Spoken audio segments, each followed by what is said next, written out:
ज्ञान के सागर, प्रेम के सागर शिव बाबा हम बच्चों को अनेक ज्ञान से भरपूर करते हैं। ऐसे ही बाबा के आज महावाक्य सुनेंगे 13/7/2022 के साकार महावाक्य में। बाबा बोले, मीठे बच्चे, इस शरीर का भान भूलते जाओ, आज शरीरी बनने की मेहनत करो, क्योंकि अब घर चल रहा है। घर जाने के लिए हमें इस शरीर को छोड़ना है। इसलिए बाबा बार बार हमें स्मृति दिलाते हैं कि बच्चे इस शरीर को भूलते जाओ। प्रश्न में तुम आस्तिक बच्चे ही कौन सा शब्द बोल सकते हो? उत्तर में भगवान हमारा बाप है, यह आस्तिक बच्चे ही बोल सकते हैं, क्योंकि उन्हें ही बाप का परिचय है। नास्तिक तो जानते ही नहीं। आस्तिक बच्चे ही कहेंगे, मेरा तो एक बाबा, दूसरा ना कोई। दूसरा प्रश्न, तीव्र पुरुषार्थी बनने के लिए कौन सी स्थिति चाहिए? उत्तर में साक्षी स्थिति। साक्षी होकर हर एक के पाठ को देखते पुरुषार्थ करते रहो। गीत बजा है, मरना तेरी गली में, जीना तेरी गली में। ओम शांति। ये किन्होंने कहा? जीव की आत्माओं ने कहा, जो सम्मुख बैठे हैं। यहाँ ये नहीं कह सकते कि आत्मा बैठी है, नहीं, जीव आत्माएं बैठी है। बाप ने समझाया है कि आत्मा ही शरीर द्वारा हर कार्य करती है। इसको कहा जाता है देही अभिमान। देह में रहने वाले अपने परम प्रिय परमात्मा को कहते हैं कि हम आत्मा अब आपके गले का हार बनेंगे, अर्थात हम यह शरीर छोड़ आपके पास आ जाएंगे। बाप ने समझाया है, जैसे मनुष्य का जीनोलॉजिकल ट्री है, ब्रह्मा सरस्वती आदम ईव आदि उन्हों का सिजरा बनता है, वैसे तुमने देखा है मूल वतन में भी सिजरा है। पहले पहले है शिव। तुम आत्मा मेरे गले का हार कैसे बनेंगी? मुझे याद करने से। जितना जो मुझे याद करते हैं उतना तीखी डोरी पहनते हैं। मेरे साथ बहुत प्रेम है, मेरे पास आने बिगर रह नहीं सकते हैं, क्योंकि आत्मा को इस शरीर के साथ सुख नहीं है, दुख है। अब भगवान तो है निराकार, कहते भी है निराकार आत्माओं को। वह परमपिता परमात्मा ही सृष्टि के आदि मध्य अंत को जानते हैं, त्रिकालदर्शी हैं। और कोई मनुष्य भल कितना बड़ा पंडित हो, वेद शास्त्र पढ़ा हुआ हो, परंतु उनको सृष्टि के आदि मध्य अंत का ज्ञान नहीं है। एक सच्चा ज्ञान का सागर सदगुरु बाबा शिव बाबा ही है। नास्तिक होने के कारण त्रिकालदर्शी हो नहीं सकते। तुम बच्चे अभी आस्तिक हो। आस्तिक बच्चे ही सच्चे सच्चे सदगुरु को पहचानते हैं। बाप ने तुमको परिचय दिया है, इसलिए तुम बाबा कहने के हकदार हो। वह तो कह देते हैं परमात्मा सर्वव्यापी है, फिर इससे क्या मिला? कुछ भी नहीं। बाप तो ज्ञान का सागर है, वह ऐसे नहीं कहते हैं कि मैं सर्वव्यापी हूँ, फिर तो सब फादर हो जाते। फादरहुड कहा जाता है क्या? एक बाप के बच्चे हैं, उनको ही प्रभु ईश्वर भी कहते हैं। ब्रह्मा विष्णु शंकर को रचने वाला कहा भी जाता है, ब्रह्मा विष्णु महेश्वर के भी रचयिता। त्रिमूर्ति ब्रह्मा कहना राम है। ब्रह्मा विष्णु शंकर का भी बाप वह शिव है, उसने ब्रह्मा को एडॉप्ट किया है। तुम भी जानते हो, ब्रह्मा के मुख से परमपिता परमात्मा शिव द्वारा हम त्रिकालदर्शी व स्वदर्शन चक्रधारी बन रहे हैं। स्व अर्थात आत्मा का ज्ञान। आत्मा को ही स्वराज्य मिलता है। आत्मा अविनाशी है, शरीर विनाशी है। आत्मा ही अच्छे व बुरे सभी संस्कार धारण करती है। तुम जानते हो, हम आत्मा अभी तमो प्रधान है। कहा भी जाता है पतित आत्मा व पावन आत्मा। शरीर का नाम नहीं लिया जाता। पुण्य आत्मा, महान आत्मा, देव आत्मा, धर्म आत्मा, आत्मा की ही महिमा की जाती है। अब परम पिता परमात्मा बाप से हम सम्मुख पढ़ाई पढ़ते हैं, अर्थात सुनती हैं। दुनिया में कोई को भी पता नहीं है कि बाप ऐसे बच्चों को पढ़ाते हैं, सच्चा सच्चा ज्ञान देते हैं। अभी तुम समझते हो कि हम बाप के बने हैं। अभी हम बच्चों को यह स्मृति आई है कि हम सद्गुरु बाप के बच्चे बने हैं। बाप से हमको वर्षा लेना है, दूसरे से हमारा कोई काम नहीं।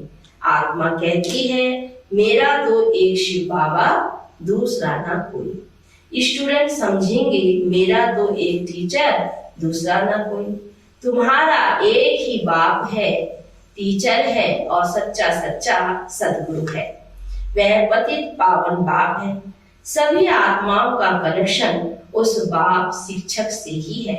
भल कोई ब्राह्मणी पढ़ाती है, परंतु वह भी मुझ बाप से पढ़ी हुई है। बाप का ही पढ़ाया हुआ सुनाती है। बाप कहते हैं तो मुझे याद करो, ना कि ब्राह्मणी को। अब तुम बच्चे मुझ बाप को जान गए हो, पहचान गए हो। अब तुम आस्तिक बने हो।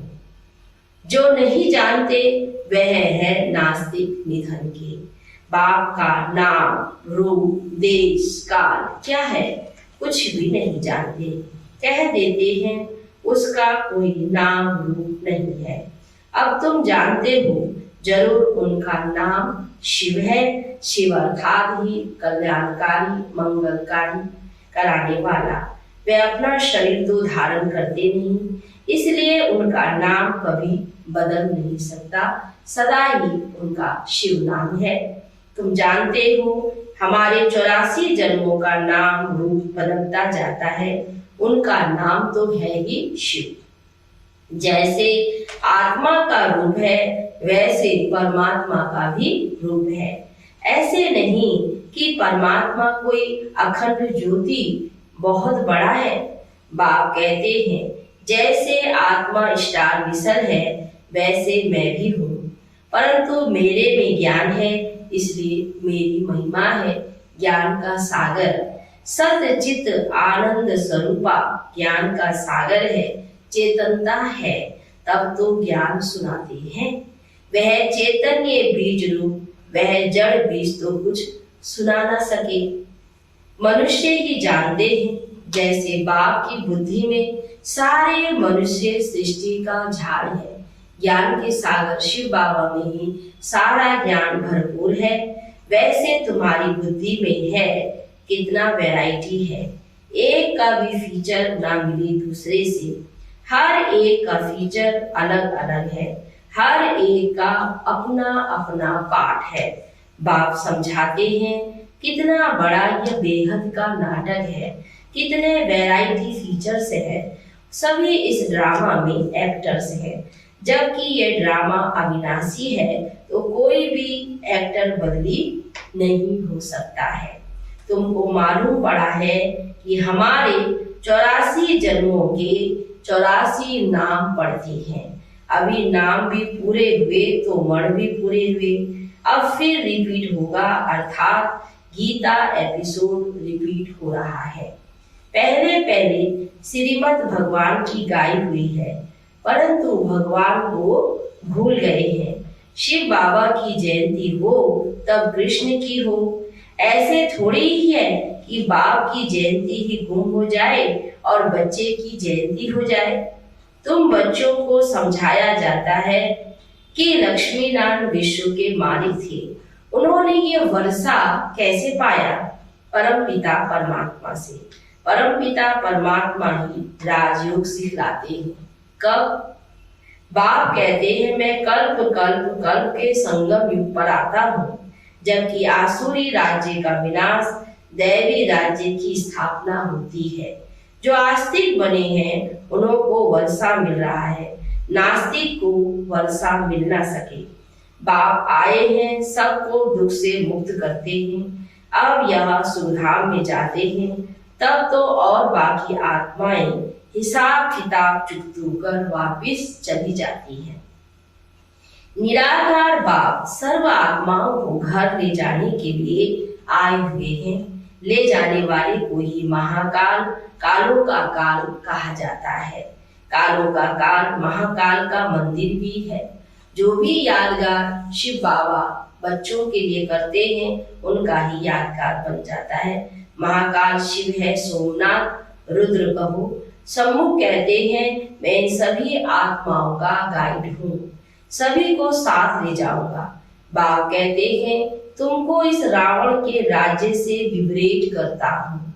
ये है रावण राज्य। अब रावण राज्य मुर्दाबाद हो, राम राज्य जिंदाबाद होना है। राम राज्य चाहते तो सभी है ना, तो जरूर रावण के राज्य का विनाश चाहिए। बाप समझाती है अब यह पुरानी दुनिया ही खत्म होनी है, यानी आदि सनातन देवी देवता धर्म को बिल्कुल ही जो भूल गए हैं वो फिर से स्थापन हो रहा है। ये वही गीता एपिसोड चल रहा है।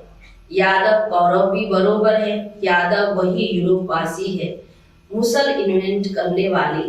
यह भी लिखा हुआ है इंटरनेशनल लड़ाई में सब खत्म होंगे। कोई अपने आदि सनातन देवी देवता धर्म को नहीं जानते। गाया भी जाता है रिलीजन इज माइंड, धर्म में ही शक्ति है। रिलीजियस आदमी को अच्छा माना जाता है जो धार्मिक विचार के होते हैं। अनरिलीजियस को बुरा माना जाता है। तुम जानते हो भारत तो रिलीजियस था। भारत तो धर्म का देश है, इसलिए अनेक धर्म भी यहाँ पर स्थापित होते हैं। बाकी सच्चा धर्म एक आदि सनातन देवी देवता धर्म था।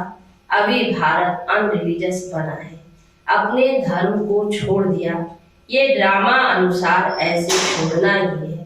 वहां तो महाराजा महारानी का राज्य चलता है, वजीर आदि वहां होते ही नहीं, कायदा नहीं। जब पतित बनते हैं तब वजीर आदि की दरकार रहती नहीं। अभी तो एक एक राजधानी को किसने वजीर बना मंत्री है। एक की मत ना मिले दूसरे से, कितना मतभेद में आते रहते हैं। अभी तुम बच्चे जानते हो कि बाबा हमको पढ़ा रहे हैं मनुष्य से देवता बनाने। बाप कहते हैं सभी अपने को आत्मा समझो, देह के इन सब संबंधों को भूल जाओ, एकदम बेगत बन गए। सब कुछ दे दिया, शरीर भी दे दिया, बाकी क्या रहा? कुछ भी नहीं। परम पिता परमात्मा कहते हैं मैं आत्माओं से बात करता हूँ, आत्माओं को ले जाना है। इस शरीर के भान को भूलते जाओ, इसमें ही मेहनत है। बाप कहते हैं मीठे बच्चों, सारा कल तुम दे अभिमानी रहे हो, लौकिक बाप को ही याद किया है। अब देही अभिमानी बन मेरे को याद करो, मेरी याद से ही बल मिलेगा। हे बच्चे, हे आत्माएं, मामे कम याद करो, दूसरा ना कोई। भूले चुके भी और कोई को याद नहीं करना है। तुम ये प्रतिज्ञा करते हो बाबा मेरे तो आप एक ही हो, हम आत्मा है और आप परमात्मा हो। आपने बतलाया है आत्मा हमारे बच्चे हो। अब रावण के दुख से तुमको लिबरेट कर वापस ले जाने आया हूँ। अब बच्चों को धीरज धरना है। अब जब राजधानी स्थापन हो जाएगी तो फिर ये महाभारी महाभारत की लड़ाई भी लगेगी। तब ही कलयुग बदल सतयुग हो सकता है। तो मैं कालों का काल ठहराना, मैं बाप भी हूँ, शिक्षक भी हूँ और सच्चा तारने वाला, साथ ले जाने वाला सच्चा सद्गुरु भी हूँ। पतित पावन भी हूँ, फिर मैं महाकाल भी हूँ। कहाँ ले जाऊंगा? मीठे बच्चे मुक्ति धाम में ले जाऊंगा। यहाँ से मुक्त होंगे तो जरूर स्वर्ग में जाएंगे। तुम पढ़ते हो भविष्य में देवी देवता बनने। अब तुम ब्राह्मण ईश्वरीय संतान हो। सब कहते हो हम ब्राह्मण ईश्वरीय संतान हैं, ब्रह्मा की औलाद भाई बहन है, विकार में जा नहीं सकते। हम ईश्वरीय पोतरे पोत्रियां हैं, उनसे हम वर्षा ले रहे हैं। तो जितना जो पुरुषार्थ करेंगे उतना पद पाएंगे। कर्म कल पुरुषार्थ किया होगा तो अब तुम पुरुषार्थ करने लग पड़ेंगे। इसमें साक्षी रहने का अभ्यास चाहिए। साक्षी होकर देखो हर एक का कितना पुरुषार्थ करते हैं, कहाँ तक फॉलो करते हैं। कोई के नाम रूप में नहीं अटकना है, सिवाय बाप के और कोई भी याद ना आए। बाबा कहते हैं, बच्चे मैं तुम्हें राजयोग सिखलाए पावन बनाकर साथ ले जाऊंगा। अभी तुम समझते हो बरोबर कल्प कल्प हमको बाप से यह शिक्षा मिलती है ड्रामा अनुसार। तुम द्रौपदियां हो, यह कोई सुख का राज्य नहीं है, इस पर कहानी भी बनाई हुई है। अब बाप से रियलिटी में समझाते हैं। तुम अब बाप से वर्षा ले रहे हो, सबको धुवन यानी दलदल से निकालते रहो। सब काम चिता पर बैठ जल मरे हैं, तुम्हारे सिर पर तो ज्ञान की वर्षा हो रही है। बाप कहते हैं, ये मेरे बच्चे जलकर खाक हो गए हैं, मैं आया हूँ सबको लिबरेट कर साथ ले जाऊंगा। मनुष्यों को ये पता नहीं, अब तुम घोर अंधियारे से निकल आए हो। अब बाप कहते हैं, मुझे याद करो, यानी अपने घर को भी याद करो। तुम आत्माएं घर को भूल गए हो। गाते भी है मूल वतन सूक्ष्म वतन। मूल वतन में सभी आत्माएं रहती हैं। आत्मा क्या है, परमात्मा क्या है, मूल वतन क्या है, कुछ भी नहीं जानते। वह तो आत्मा सो परमात्मा कह सब खेल ही खलास कर देते हैं। बाबा कहते हैं, यह भी ड्रामा में नूंद है। इस समय जो भी होता है, जो सेकंड बीतता, वे ड्रामा फिर से रिपीट होता है। बाप बैठ पढ़ाते हैं, ये रिपीटेशन का राज भी बाप ने समझाया है। ऐसे नहीं कि ड्रामा में यानी जो मेरा भाग्य होगा वह मिलेगा।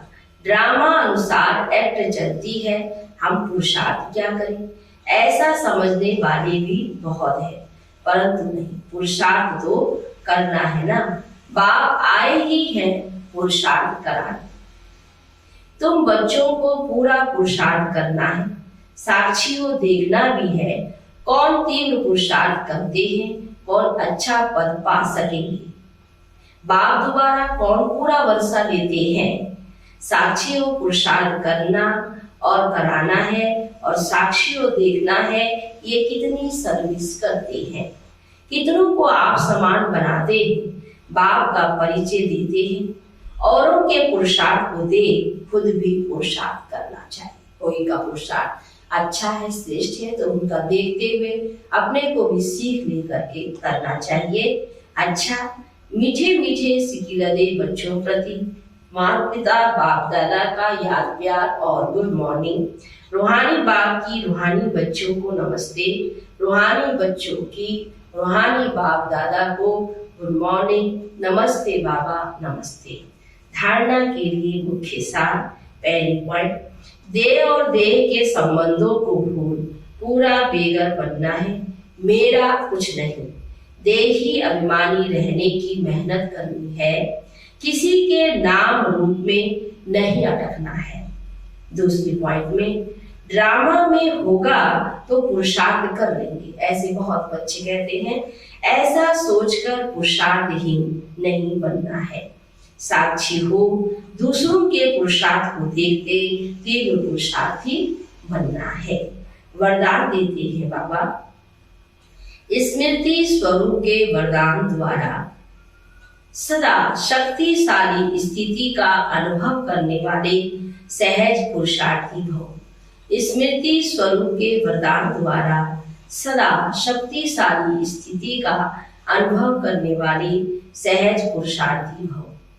विस्तार है, सदा शक्तिशाली विजयी वही रह सकते हैं जो स्मृति स्वरूप है। उन्हें ही सहज पुरुषार्थी कहा जाता है। वह हर परिस्थिति में सदा अचल रहते हैं। भले कुछ भी हो जाए, परिस्थिति रूपी बड़े से बड़ा पहाड़ भी आ जाए, संस्कार टक्कर खाने के बादल भी आ जाए, प्रकृति भी पेपर ले, लेकिन अंगद समान मन बुद्धि रूपी पांव को हिलने नहीं देते। बीती की हलचल को भी स्मृति में लाने के बजाय फुल स्टॉप लगा देते हैं। उनके पास कभी अलवेलापन नहीं आ सकता है।